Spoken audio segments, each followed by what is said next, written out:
वक्रतुंड महाकाय सूर्यकोटि समप्रभ निर्विघ्नं कुरु मे देव सर्वकार्येषु सर्वदा।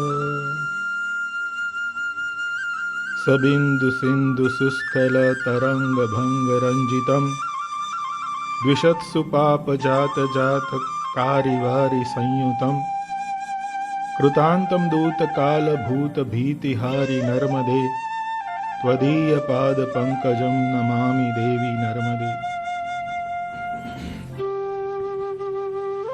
चैत्र मास में उत्तरवाहिनी नर्मदा जी की परिक्रमा का विशेष महत्व है। लाखों लोग इस परिक्रमा करने आते हैं। गुजरात में गरुड़ेश्वर के पास रामपुरा से तिलकवाड़ा के बीच में नर्मदा जी उत्तर दिशा में बहती है। नदी का उत्तर दिशा में बहना बहुत पवित्र माना जाता है। नर्मदा पुराण और स्कंद पुराण में इस परिक्रमा का महत्व दर्शाया गया है। लगभग 22 किलोमीटर की यह परिक्रमा बहुत पुण्यदायिनी है। मैं यात्रा के अगले दिन ही शाम को रामपुरा रणछोड़राय जी के मंदिर में पहुंच गया था। इस मंदिर का छोटा सा परिसर है पर सुंदर है। परिसर में रणछोड़राय जी, महादेव जी और हनुमान जी की मूर्तियां स्थापित है। रणछोड़राय जी के प्रागट्य की जगह पादुका मंदिर है। बच्चों के लिए छोटा सा उद्यान है। एक रसोई घर है, 2 कमरे हैं और बड़ा सा हॉल है जहां परिक्रमावासी ठहर सकते हैं। मैंने सुबह 4 बजे रणछोड़राय जी के आशीर्वाद लिए और यात्रा के लिए चल पड़ा। घना अंधेरा था। आकाश में चांद तो था, लेकिन बादलों की वजह से चांदनी फीकी पड़ी हुई थी। टॉर्च के प्रकाश में धीरे धीरे रास्ता देखकर चल रहा था। कई परिक्रमावासी अंधेरे में भी तेजी से चलते जा रहे थे। नर्मदे हर का घोष कर रहे थे। सबका उत्साह और सबकी आस्था देखते ही बनती थी। रास्ते में छोटे छोटे गांव आते थे जहां कई जगह चाय, नाश्ते और पीने के पानी की व्यवस्था थी। लोग बहुत प्यार से परिक्रमावासियों की सेवा कर रहे थे। सारे लोग एक दूसरे से अनजान थे, लेकिन फिर भी कोई ऐसा जैसे अपना सेवा कर रहा हो वैसे सेवा कर रहे थे। मां नर्मदा अपरिचित को भी परिचित बना देती है, सारे भेद मिटा देती है और सबके मन में परस्पर स्नेह और सेवा का भाव जगाती है। अंधेरे में रास्ता देख देख कर चलना पड़ता है। अगर कोई गलत रास्ते पर मुड़ गए तो तकलीफ हो सकती थी। 2 बहनें कुछ ऐसा ही कर चुकी थी। 1-1.5 किलोमीटर दूर चली गई थी। बाद में उन्हें पता चला कि गलत रास्ते पर है, फिर वापस आ गई। मेरे साथ जो परिक्रमावासी थे वो पहले आए हुए थे, तो मेरा रास्ता आसान हो गया। रास्ते में कई आश्रम थे, मंदिर थे, लेकिन बंद थे, तो दर्शन का लाभ नहीं मिला और चलता रहा। मांगरोल रामानंद आश्रम में चाय नाश्ता किया, थोड़ा विश्राम किया और पगथी उतरकर नर्मदा जी के किनारे पहुंच गया। पूर्व दिशा में उजाला हो रहा था। अब नर्मदा जी की धारा दिखाई दे रही थी। मन में कितनी प्रसन्नता हुई क्या बताऊं। तिलकवाड़ा के सामने के किनारे होड़ी तक पहुंचा, तब तक सूर्योदय हो चुका था। पूर्व दिशा में उषा की लालिमा छाई हुई थी। सुबह के 6 बजे थे। होड़ी में बैठने के लिए पंक्ति में खड़ा रहा। सामने के किनारे एक मंदिर था जहां से जगजीत सिंह की आवाज में भजन सुनाई दे रहे थे। इसमें नाव के डीजल इंजन की आवाज खलल कर रही थी, लेकिन क्या करें, वह भी अनिवार्य था। होड़ी में बैठकर सामने किनारे पहुंचा और फिर चलने लगा। रास्ते में सूर्य बार बार दिखाई देता था पेड़ों के झुंड में से, जैसे खबर रख रहा हो कि मैं कैसे चल रहा हूं। रास्ते के आसपास खेत थे, केले के खेत ज्यादा थे। मेरे आगे एक परिवार चल रहा था। उनके साथ में 10-12 साल के 2-3 बच्चे भी थे जो थैला उठाकर चल रहे थे। साथ में जो बड़े थे वो बच्चों को कह रहे थे कि थैला हमें दे दो, हमें दे दो, लेकिन वो नहीं देते थे और जब लेने जाते थे तो बच्चे दौड़ कर दूर चले जाते थे। मुझे बहुत अच्छा लग रहा था। पीछे कुछ युवाओं की टोली थी, अपनी मस्ती में हंसते गाते आ रहे थे। कुछ दूर महिलाएं भी चल रही थी, बातें कर रही थी। कुछ महिलाओं ने तो चप्पल भी नहीं पहने थे, फिर भी बड़ी प्रसन्नता से चल रही थी। मुझे बड़ा आश्चर्य हो रहा था कि लोग परिक्रमा क्यों करते हैं और नर्मदा जी की परिक्रमा ही क्यों होती है। पूरे विश्व में एक नर्मदा जी ही है जिसकी परिक्रमा होती है। वैसे तो दुनिया में सारी संस्कृतियां नदी के किनारे बसी है, सारी सभ्यताएं नदी के किनारे बसी है, लेकिन परिक्रमा केवल नर्मदा जी की होती है। हाँ, कई नदियों के आसपास सुंदर प्रकृति के कारण लोग प्रवास करने जाते हैं। रशिया में वोल्गा के बाद जो सबसे बड़ी नदी है डैन्यूब, जो मध्य और दक्षिण पूर्व यूरोप से गुजरती हुई ब्लैक फॉरेस्ट से ब्लैक सी तक बहती है। इस नदी पर ट्रैवल और टूरिज्म खुला फला है, लेकिन वह प्रवास है, परिक्रमा नहीं है। परिक्रमा के साथ गहरी आस्था जुड़ी है। प्रवास में सुविधाएं होती है, यात्रा में तकलीफें। यात्रा में यह तय नहीं होता कि कहाँ खाना मिलेगा, कहाँ सोना मिलेगा, कहाँ पानी मिलेगा, रास्ते में ठीक ठाक होंगे या पगडंडी पर चलना होगा, कुछ तय नहीं होता है। यात्रा एक अनूठा अनुभव है। हमारी संस्कृति में नदी माता है। मुझे तेजेंद्र शर्मा की कविता की पंक्तियों का स्मरण हो रहा है।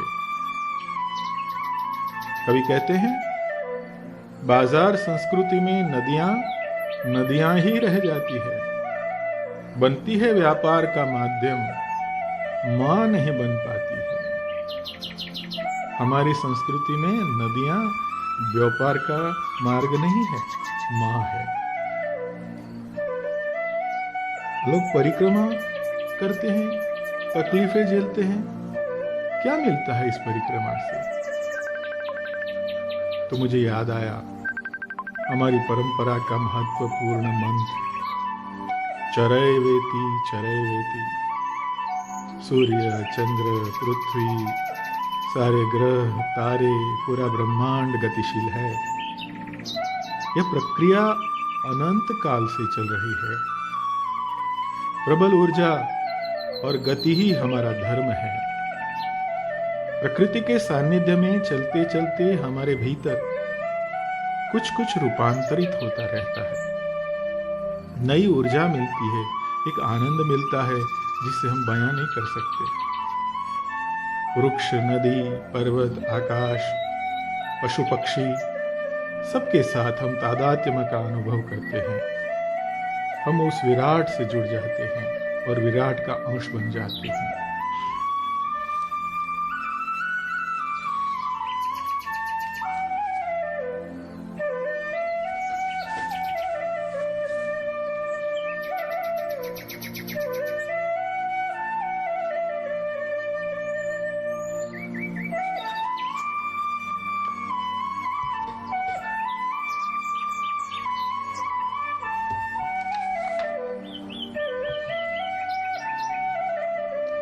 परिक्रमा के मार्ग में मैंने देखा तो कई लोग मछली पकड़ रहे थे।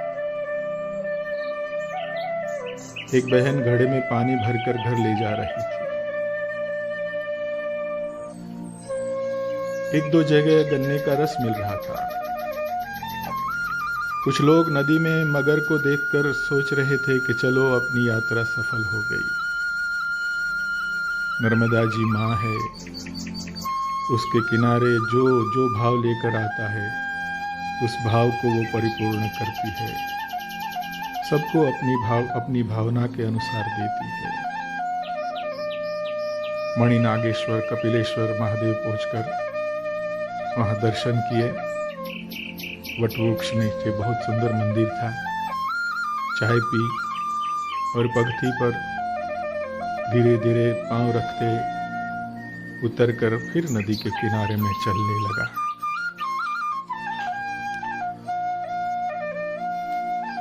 ठंडी हवा तो बह रही थी तो थकान कम महसूस होती थी, लेकिन पांव में पीड़ा होने लगी थी। मेरे साथ जो कुछ लड़कियां थी वो मुझे कह रही थी, अंकल जरा संभल के चलना। एक माँ जी आगे चल रही थी तो एक लड़की ने जाकर उनका हाथ पकड़ लिया, चलो माँ हमारे साथ चलो। मेरे मन में कई विचार चल रहे थे। मुझे उपन्यास सिद्धार्थ का स्मरण हो आया। हरमान हेस का विश्व प्रसिद्ध उपन्यास सिद्धार्थ, जिस पर एक फिल्म भी बनी है।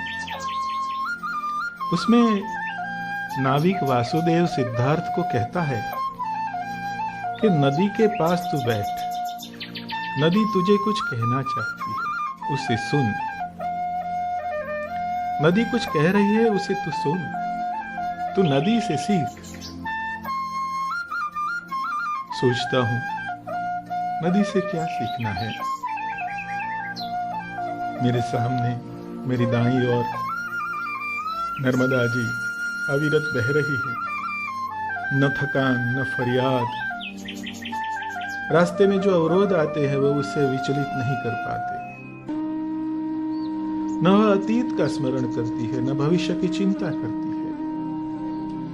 सदैव वर्तमान में जीती है। उसका स्वभाव है बहना। मार्ग कैसा भी हो, सीधे मैदान हो या ऊंची नीची धरती, पर वह बहती रहती है। चरई वेती, यही है नदी का मंत्र। जब तक जीवन है चलते रहना है, वर्तमान में जीतना है। मुश्किलें आती हैं, सुख आते हैं, वो भी नदी के किनारे के जैसे कोई पेड़ है, कोई स्थल है, वो चले जाते हैं और हम आगे निकल जाते हैं। माँ नर्मदा जी को प्रणाम करता हूँ। त्वदीय पाद पंकजम नमामि देवी नर्मदे।